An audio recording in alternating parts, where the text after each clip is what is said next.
Gusto raw makipag-ayos ni Pangulong Bongbong Marcos sa mga Duterte. May pag-asa pa nga ba ang nagkalamat ng unity ng Pangulo at ni Vice President Sara Duterte? Nasa frontline ng balitang yan si Maricel Halili. Matapos ang mainit na bangayan sa politika nitong nakaraang eleksyon, mismong si Pangulong Bongbong Marcos na ang nagsabi, handa siyang makipag-ayos sa mga Duterte. Mr. President, kayo po ba sa puso ninyo, gusto niyo bang makipagkasundo pa sa mga Duterte? Oo. Ako, ayoko ng gulo. Gusto ko makasundo sa lahat ng tao. Mas maganda, marami na akong kaaway. Hindi ko kailangan ng kaaway. Kailangan ko kaibigan.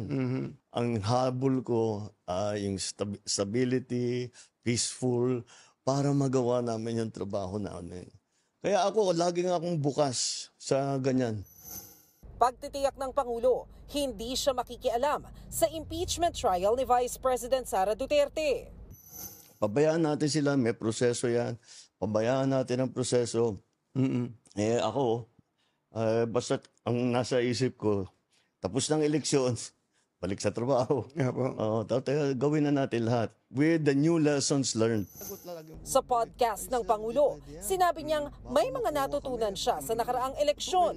Una, sawang-sawa na ang tao sa politika. At ikalawa, aminado siyang dismayado ang taong bayan sa gobyerno. Hindi nila nararamdaman at masyadong mabagal ang galaw ng pagbubuo ng mga project na hindi pa nila maramdaman. Mas inuna raw kasi ng gobyerno ang malalaking proyekto gaya ng subway na hindi naman agad makikita ang epekto. Ipinaliwanag din ni PBBM kung bakit ngayon lang nasimula ng 20 pesos kada kilo na bigas. Pinakamatinding kalaban daw kasi nila ang smuggling ng bigas kung saan kasabwat ang ilang opisyal ng gobyerno.